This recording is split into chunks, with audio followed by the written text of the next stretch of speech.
Dear students, today we will discuss about Van de Graaff generator. ये commonly दे रहा हूँ Hindi English दोनों में, दोनों तरह के स्टूडेंट्स के लिए। तो वान डी ग्राफ जनरेटर, जैसा कि नाम से पता चलता है कि वान डी ग्राफ वैज्ञानिक का नाम है और जनरेटर माने किसी चीज को जनरेट करने वाला।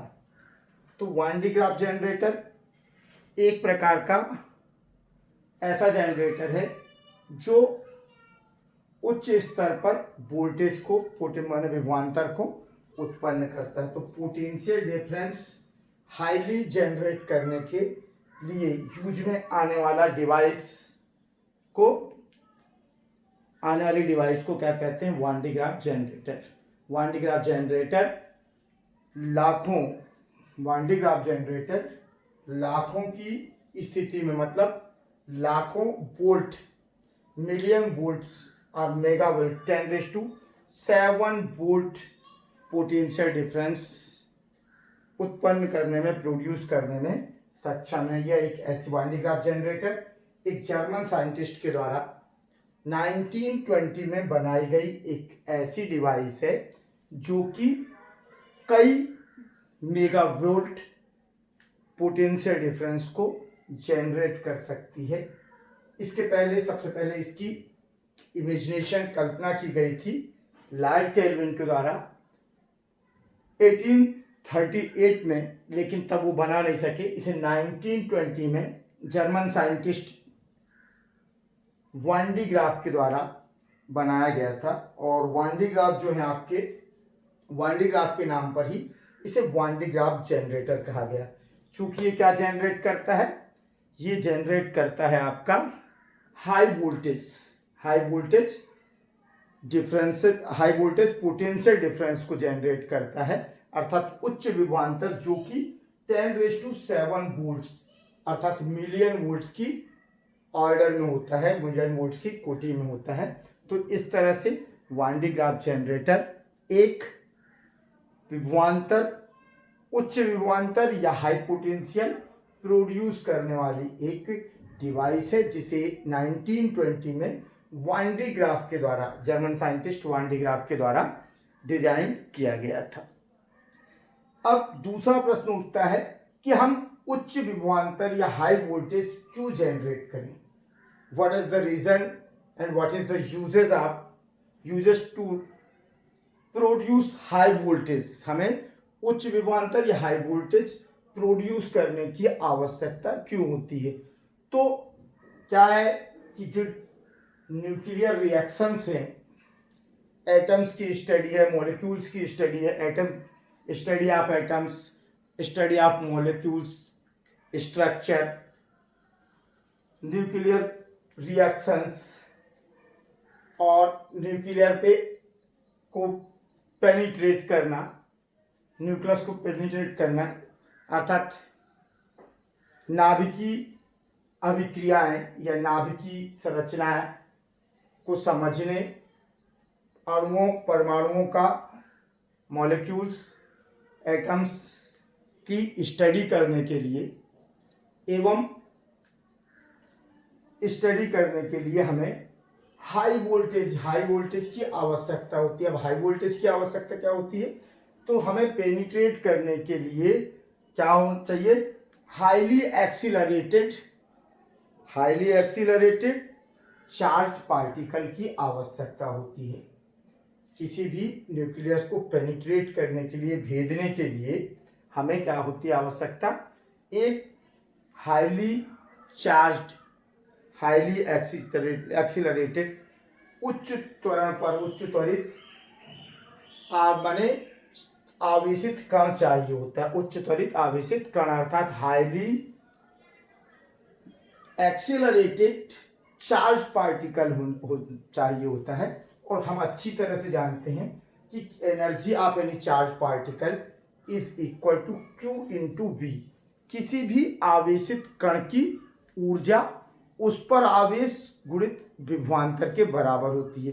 अब जिन आवेशित कणों को पेनिट्रेट करना है उनमें इतना आवेश तो भरा नहीं सकता, उनका आवेश की मात्रा बहुत कम होती। तो हम क्या कर सकते हैं, इन्हें उच्च विभवांतर के क्षेत्र से गुजार कर या उच्च विभवांतर पर त्वरित करके, जब इन्हें उच्च विभवांतर के क्षेत्र से गुजारा जाता है तो इनकी ऊर्जा Q इंटू वी के बराबर हो जाती। जब हमारा मेगा वोल्ट या मिलियन वोल्ट के रेंज का विभवांतर होगा, पोटेंशियल डिफरेंस होगा, और कोई पॉजिट्रॉन या ड्यूट्रॉन या अल्फा पार्टिकल्स इसमें से होकर गुजारा जाएगा या इतने पोटेंशियल डिफरेंस पर एक्सेलरेट किया जाएगा, तो उसकी एनर्जी कई गुना बढ़ जाएगी, जो कि न्यूक्लियस के रिपल्सन फोर्स को भी पेनिट्रेट करते हुए न्यूक्लियस को भी भेजने में सक्षम होगी। तो हमारा वान डी ग्राफ जनरेटर किसके लिए है? वान डी ग्राफ जनरेटर उच्च कोटि के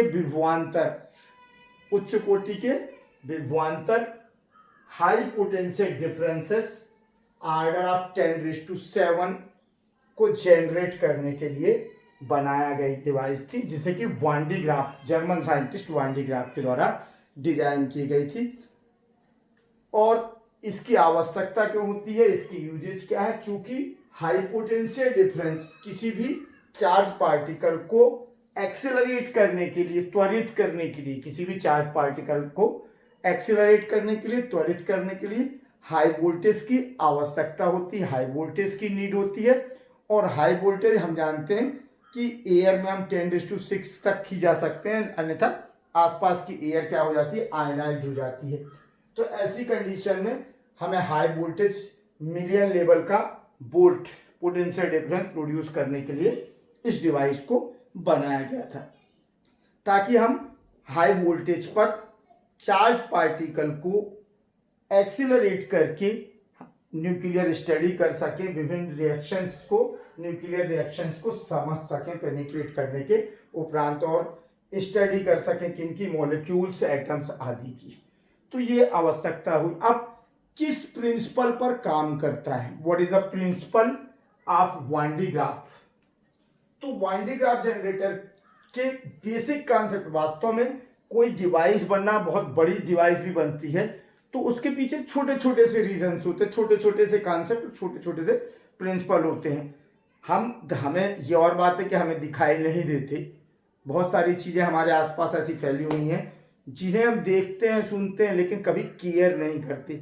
लेकिन उन्हीं पर जब किसी साइंटिस्ट का ध्यान जाता है, उन्हीं को कोई साइंटिस्ट देखता है, तो वो उससे किसी डिवाइस का निर्माण कर देता है। जैसे इस डिवाइस में भी एक सिंपल सा कॉन्सेप्ट है। एक तो कोरोना डिस्चार्ज, 2 प्रिंसिपल्स पे काम करता है वान डी ग्राफ जनरेटर। एक कोरोना डिस्चार्ज, और सेकंड है कि if a charge conductor is brought into internal contact with A hollow conductor, all of its charge transfers to the hollow conductor, however high the potential of the latter may be। जब charge किसी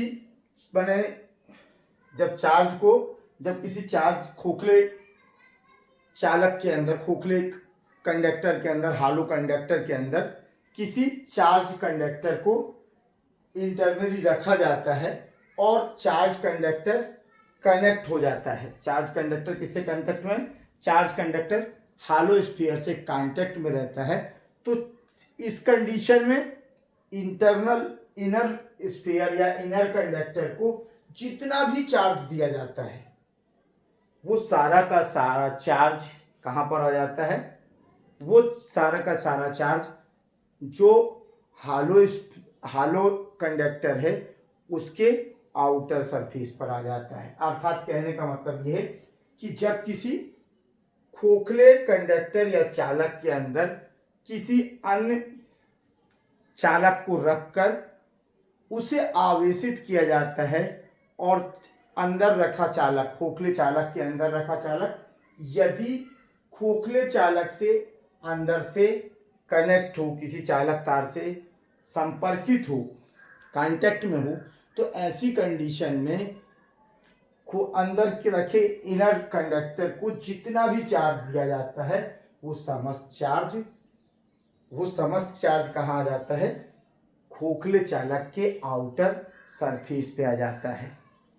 क्योंकि किसी भी चालक की सतह पर outer surface पर जितना पोटेंशियल होता है ठीक उतना ही पोटेंशियल चालक के अंदर हर प्रत्येक पॉइंट पर पाया जाता है। कंडक्टर के किसी भी हालो कंडक्टर के आउटर सरफेस पर जितना पोटेंशियल होता है ठीक उतना ही पोटेंशियल उसके इंटरनल ईच पॉइंट पर होता है। तो जो आपका इंटरनल कंडक्टर है हालो कंडक्टर के अंदर पे, उसके अंदर का पोटेंशियल आउटर सरफेस के पोटेंशियल से हमेशा ज़्यादा होता है। हम जैसे जैसे चार्ज देते जाएंगे उसका पोटेंशियल इंक्रीज होते जाएगा compare then outer surface of hollow conductor. और चार्ज हमेशा किस तरफ चलता है, high potential to low potential. इस कारण जो भी चार्ज अंदर दिया जाएगा इनर कंडक्टर को, वो आउटर कंडक्टर के आउटर सरफेस पर आ जाएगा और इस तरह से पोटेंशियल इसका इंक्रीज होते जाएगा। अब दोनों प्रिंसिपल को हम समझ लेते हैं। पहला, कोरोना डिस्चार्ज। कोरोना डिस्चार्ज क्या है कि the pointed end of a conductor is highly curved and its radius is very small while charge surface density sigma is inversely proportional to 1 upon r square, so the value of sigma is very high at the pointed end. When pressure molecules come near the pointed end and take away its charge, setting up a kind of electric wind. This process by which the charge at the pointed end of a conductor gets discharged is called corona discharge. This process by which the charge at the pointed end of a conductor gets discharged is called corona discharge. Corona discharge, अभी corona महामारी चल रही है, ये corona discharge है। जो भी नुकीले सिरे हैं पॉइंटेड, यदि कोई कंडक्टर इस तरह का हो या किसी कंडक्टर को इस तरह लिया जाए कि उसके कुछ पॉइंट्स, उसकी एजेस क्या हो एंड नुकीली हो, उसके एजेस क्या हो, उसके एंड्स नुकीले हो, जैसे कॉम्ब हो गई, या किसी जैसे ये हमने लिया है तो इसका कोई पॉइंट यदि नुकीला है तो जहां पर नोक बनती है, हमने कहा है pointed and. Pointed and means जिनका एंड का किसी भी लिए गए बने, जो हमारा कंडक्टर है वो किसी भी शेप का हो सकता है, और कंडक्टर का शेप जिन पॉइंट्स पर, जिन एंड्स पर, जहां जिन एंड्स पर पॉइंटेड है, पॉइंटेड मीन्स नुकीला है, नोक है मतलब नोक मीन्स एक पॉइंट, और पॉइंट क्या होता है, स्मॉलर स्फीयर, और स्फीयर का सरफेस होता है 4 पाई आर स्क्वायर। तो surface density, charge surface density माने आवेश घनत्व, तो जब हम किसी कंडक्टर को चार्ज देते हैं तो यूनिफॉर्मली उसके पूरे सरफेस पे डिस्ट्रीब्यूट हो जाता है।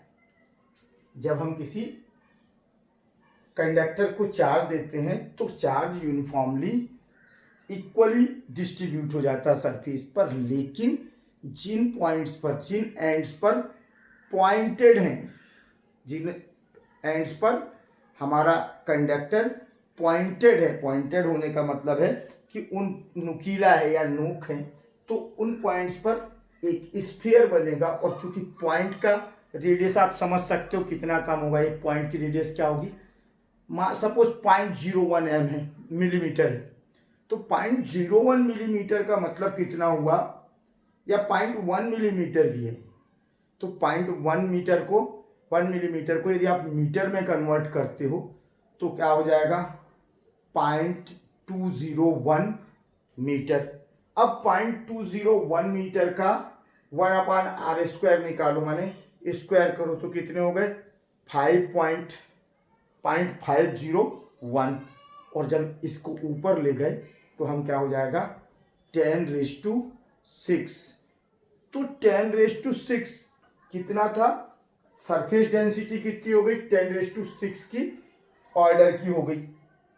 तो जो सरफेस डेंसिटी है, चार्ज सरफेस डेंसिटी है, वो स्फीयर की रेडियस के स्क्वायर के इनवर्स प्रोपोर्शनल होती है, माने उसके वर्ग के व्युत्क्रमानुपाती होती है, रेडियस के वर्ग की व्युत्क्रमानुपाती होती है। और जब रेडियस स्मॉलर पॉइंट में होगी तो क्या होगा, सरफेस डेंसिटी बहुत ज़्यादा बढ़ जाएगी, आवेश घनत्व जो है उसका मान बहुत अधिक बढ़ जाएगा। और जब आवेश घनत्व का मान बहुत अधिक बढ़ जाएगा, चार्ज डेंसिटी बहुत अधिक बढ़ जाएगी, तो उन पॉइंट्स पर इंटेंसिटी ऑफ इलेक्ट्रिक फील्ड अर्थात विद्युत क्षेत्र की तीव्रता के मान में भी अत्यधिक वृद्धि हो जाएगी।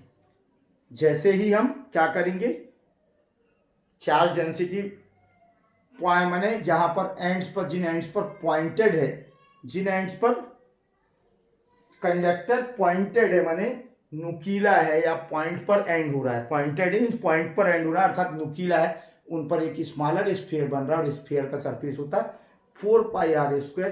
तो उस स्फीयर के अकॉर्डिंग चूंकि r स्मॉलर है तो sigma 1 inversely proportional to 1/r², अर्थात चार्ज डेंसिटी जो है अर्थात आवेश घनत्व उन पॉइंट्स पर r² के व्युत्क्रमानुपाती या इनवर्सली प्रोपोर्शनल हो जाता है। और ऐसी कंडीशन में surface density, charge surface density उन पॉइंट्स पर बहुत अधिक हो जाती है।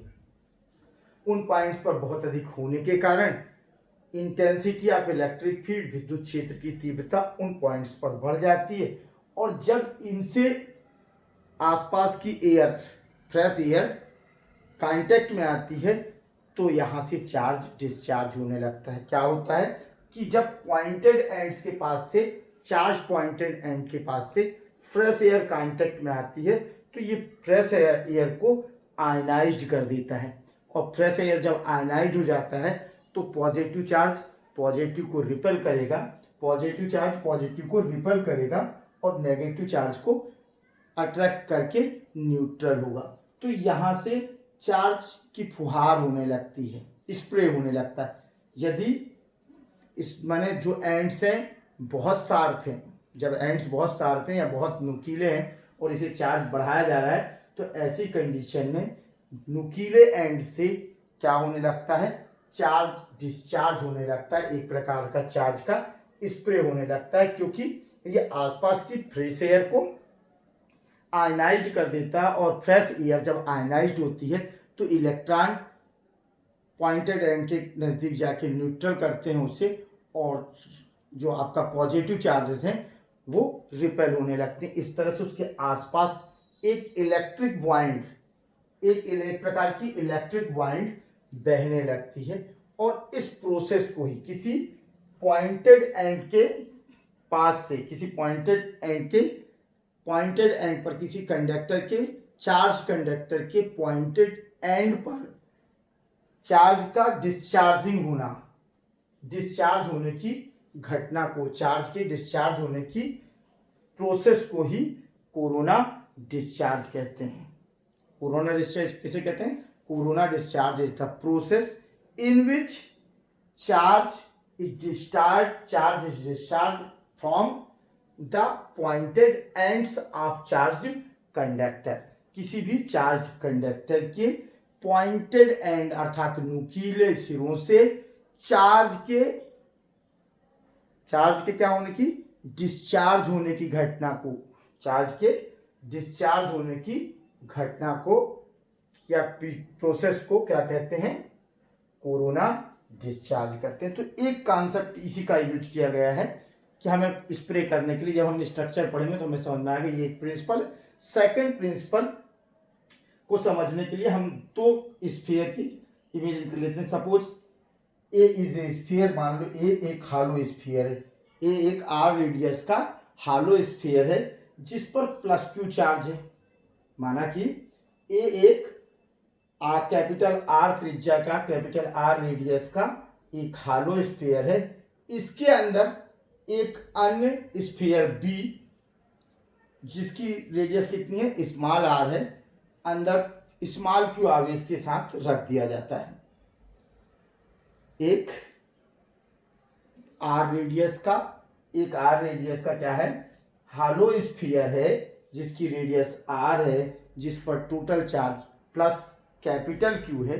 इसके इनसाइड, इसके अंदर में इनर जो स्फीयर है उसकी रेडियस आर है, कॉन्सेंट्रिक स्फीयर एक रखा हमने, और उसकी रेडियस स्मॉल आर है और इस पर प्लस क्यू चार्ज दे दिया। तब आउटर सरफेस पर जो आउटर स्फीयर है ए, आउटर स्फीयर ए के आउटर सरफेस पर टोटल पोटेंशियल कितना होगा, टोटल कुल विभव कितना होगा, तो टोटल पोटेंशियल या विभव कितना हो जाएगा, ये है, इस पर क्यू आवेश है, कुल आवेश चार्ज कितना है प्लस क्यू, इसकी डिस्टेंस कितनी है कैपिटल आर, इसकी डिस्टेंस सेंटर से कितनी है कैपिटल आर। फार्मूला क्या है पोटेंशियल का, V is equal to 1/4 pi epsilon not into Q upon R. तो ए के आउटर सरफेस पर जो पोटेंशियल है 1/4 pi epsilon not into Q upon R, किसके कारण, बड़े हालो स्फीयर पर प्लस क्यू चार्ज के कारण। लेकिन इसके अंदर एक चार्ज स्फीयर और है जिस पर स्मॉल क्यू चार्ज है, तो स्मॉल क्यू चार्ज के कारण भी हालो स्फीयर पे क्या होगा, पोटेंशियल होगा, कुछ पोटेंशियल होगा। अब ये हालो स्फीयर पे टोटल चार्ज कितना है स्मॉल क्यू, और स्मॉल क्यू जो आवेश है वो भी चार्ज कहां पर रखा हुआ प्रतीत होगा, इस सेंटर पर। तो इससे डिस्टेंस कुल कितनी हुई आर। तो हालो स्फीयर के अंदर इनर स्फीयर के कारण आउटर सरफेस पर हालो स्फीयर के खोखले चालक के, खोखले गोले के आउटर सरफेस पर पोटेंशियल कितना हो जाएगा 1/4 पाई एप्सिलॉन नॉट, चार्ज कितना है प्लस क्यू, और डिस्टेंस कितनी है कैपिटल आर। तो ये हो गया 1/4 pi epsilon not into Q upon R plus 1/4 pi epsilon not into Q upon R. इसके सरफेस पे है और इसके सरफेस पे हो, सभी इस तरह बिहेव करते हैं स्फीयर में चार्ज, जैसे कि उसके सेंटर पे रखा हो। तो ये आउटर सरफेस पे पोटेंशियल डिफरेंस हो गया।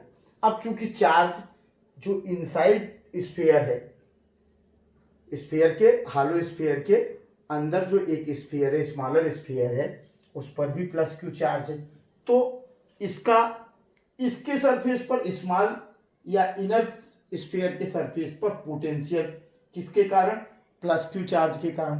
तो प्लस क्यू चार्ज के कारण इस पर कितना हो जाएगा potential 1/4 pi epsilon not into Q upon R. Formula पर लगना है, इसका सरफेस आर डिस्टेंस पर है सेंटर से और टोटल चार्ज है क्यू। तो प्लस क्यू के कारण किसके अंदर, इनर स्फीयर के अंदर टोटल चार्ज कितना हो गया 1/4 pi epsilon not into Q upon small R. लेकिन कहा यह जाता है, अभी हमने इसके पहले भी कहा, कि किसी भी कंडक्टर की सरफेस पर जितना पोटेंशियल होता है ठीक उतना ही पोटेंशियल उसके इनसाइड प्रत्येक पॉइंट पर पाया जाता है। तो इस चार्ज क्यू के कारण, अब इस प्लस क्यू चार्ज क्यू के कारण, प्लस क्यू चार्ज के कारण इनर स्फीयर पर भी कुछ पोटेंशियल होगा। तो आउटर प्लस क्यू चार्ज के कारण इनर स्फीयर पर जो क्या है पोटेंशियल है वो क्या हो जाएगा 1/4 pi epsilon naught Q, 1/4 pi epsilon not into Q upon R.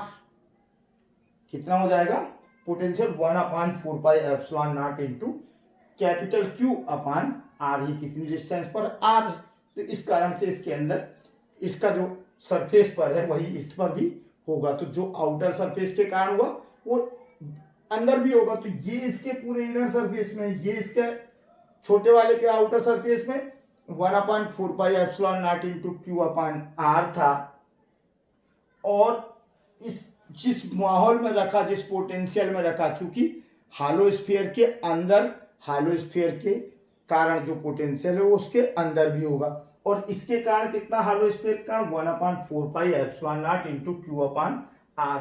तो इस इनर हैंस टोटल पोटेंशियल, तो कुल पोटेंशियल इनर स्फीयर पे कितना हो गया 1/4 pi epsilon not into Q upon R.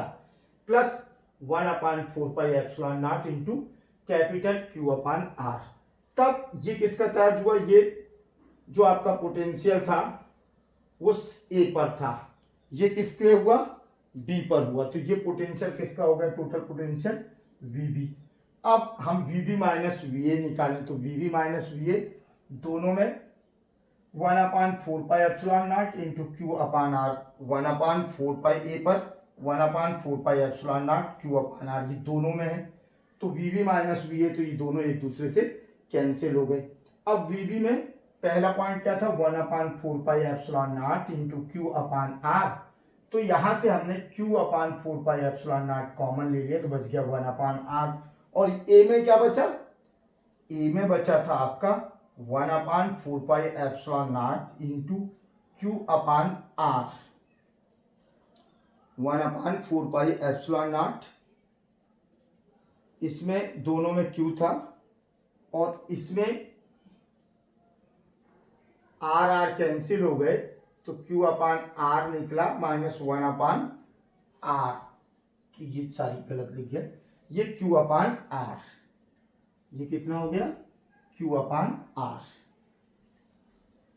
तो स्मॉल q और रेडियस R, यहां स्मॉल Q/R।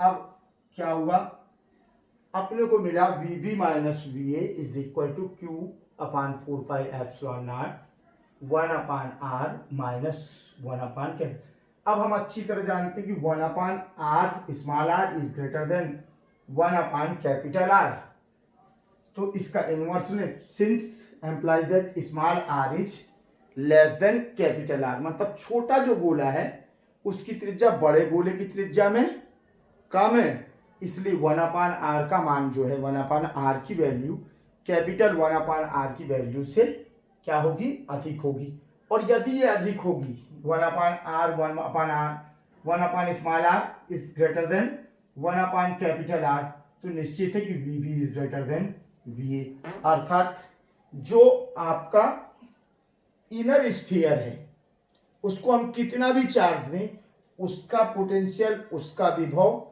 आउटर सरफेस के पोटेंशियल से हमेशा अधिक होगा। इनर सरफेस का, इनर स्फीयर का जो पोटेंशियल है वो आउटर सरफेस के पोटेंशियल से अधिक होगा। इस कारण से ऊपर कितना भी चार्ज हो जाए आउटर सरफेस पर, अंदर जितना भी चार्ज दिया जाएगा वो आउटर सरफेस पर आ जाएगा। क्यों आ जाएगा, क्यों, क्योंकि हमेशा चार्ज हाईली वोल्टेज से, हाईली पोटेंशियल से लो पोटेंशियल की ओर फ्लो होता है। तो चूंकि अंदर की सरफेस में, अंदर के स्फीयर में हाई पोटेंशियल है और आउटर सरफेस पे लो पोटेंशियल है, तो आउटर सरफेस का चार्ज कितना भी क्यों ना हो जाए, यदि हम इनर सरफेस को चार्ज देते हैं तो वो फ्लो होके कहाँ आ जाएगा, आउटर सरफेस पे आ जाएगा। यही इसका प्रिंसिपल है वन डी ग्राफ जनरेटर का। अब आते हैं हम इसके स्ट्रक्चर में। ये तो प्रिंसिपल हो गया। प्रिंसिपल में सिर्फ अपने को दो लाइन लिखनी है, कोरोना डिस्चार्ज, और कोरोना डिस्चार्ज में और लिख देना कि the pointed end of a conductor is highly curve and its radius is very small while charge surface density, या मैंने द प्रोसेस भी में लिख रहा कि अपन नोट कर दें कि discharging of current at pointed ends are very high, one thing. और सेकंड थिंग जो हमारा है कि if a charge conductor is brought into internal contact with a hollow conductor, all of its charge transfers to the hollow conductor howsoever high the potential of the latter. में भी हिंदी वाले भी लिख सकते हैं कि नुकीले सिरों पर, किसी आवेशित चालक के नुकीले सिरों पर पॉइंटेड एंड्स पर चार्ज आवेश घनत्व बहुत अधिक होने के कारण, इन आवेश घनत्व बहुत अधिक होने के कारण यहां से क्या होता है, चार्ज का विसर्जन होता है, ठीक है, चार्ज डिस्चार्ज होने लगता है। दूसरा सिद्धांत इसका है कि यदि किसी खोखले चालक के अंदर, हालो कंडक्टर के अंदर किसी चार्ज, किसी आवेशित कंडक्टर को, चालक को रखा जाए और उसे अंदर से संपर्कित कर दिया जाए, हालो चालक से, हालो कंडक्टर से संपर्कित कर दिया जाए, तो ऐसी स्थिति में संपूर्ण आवेश चालक की बाह्य सतह पर आ जाता है, चालक की बाह्य सतह पर आ जाता है। तो ये सिद्धांत हो गया। अब तीसरा भाग इसका है स्ट्रक्चर का। तो इसमें जो वान डे ग्राफ ने लिया था, वान डे ग्राफ ने एक मेटेलिक हालो सेल ली थी, मेटेलिक स्फेरिकल सेल ली थी, माने एक खोखला गोला 5 मीटर डायामीटर का, 5 मीटर डायामीटर का एक हालो स्फीयर लिया था उन्होंने, जो कि मेटेलिक था, माने एक धातु का 5 मीटर का खोखला गोला था, जो कि 15 मीटर ऊंचे टेक्सटाइल के खंभों पर खड़ा था। मतलब टोटल इंसुलेटिंग मटेरियल से बने हुए 2 खंभों के ऊपर, 15 मीटर ऊंचे खंभों के ऊपर इस मेटेलिक स्फीयर को रखा गया था। एक क्या था कि वान डे ग्राफ जनरेटर में हम शो करेंगे कि Van de Graaff generator consisting a metallic spherical metallic conductor which is placed on 2 lengthy insulators, मतलब कि 2 लंबे लंबे इंसुलेटर्स पे 2 विद्युत रोधी इंसुलेटिंग मटेरियल से बने हुए 2 खंभों पे, 15 मीटर के 2 खंभों पे टेक्सटाइल के खंभे होते हैं, जिन पर ये 5 मीटर 5 मीटर का जो डायामीटर का एक मेटेलिक कंडक्टर होता है, स्फेरिकल कंडक्टर होता है, जिसे कि रख दिया जाता है। इसके सेंटर पर इस मेटेलिक स्फीयर के सेंटर पर एक पुली लगी होती है और ठीक इसके नीचे एक पुली और होती है, एक पुली P2 और सेकंड पुली P1। तो माने एक ठीक इसके नीचे एक पुली P1 होती है और एक पुली P2 होती है।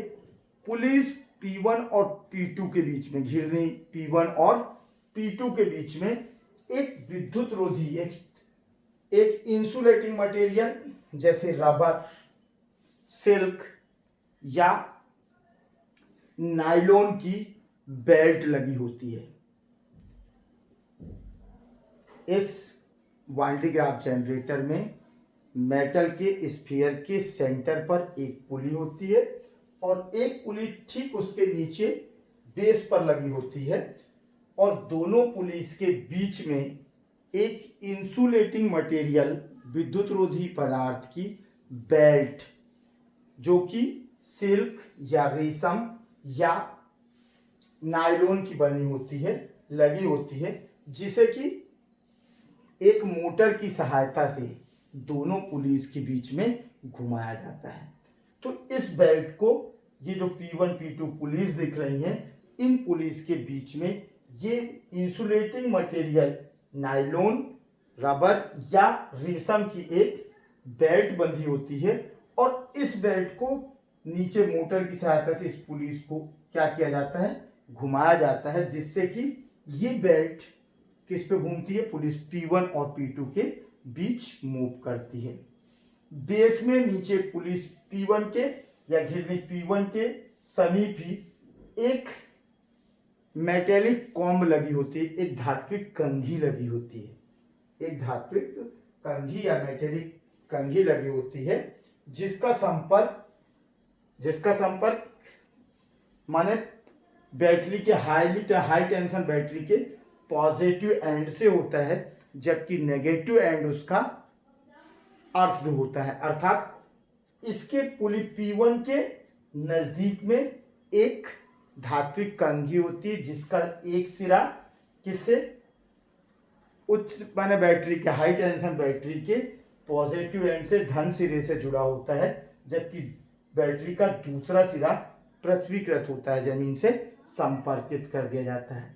इसी तरह एक कॉम पुली P2 के समीप लगी होती है, एक एक धात्विक कंघी, एक मेटेलिक कॉम पुलिस P2 के पास बेल्ट के समीप लगी होती है, जो कि जिसका एक सिरा, दूसरा सिरा अंदर से किससे संपर्कित होता है, हालो स्फीयर से कांटेक्ट में होता है।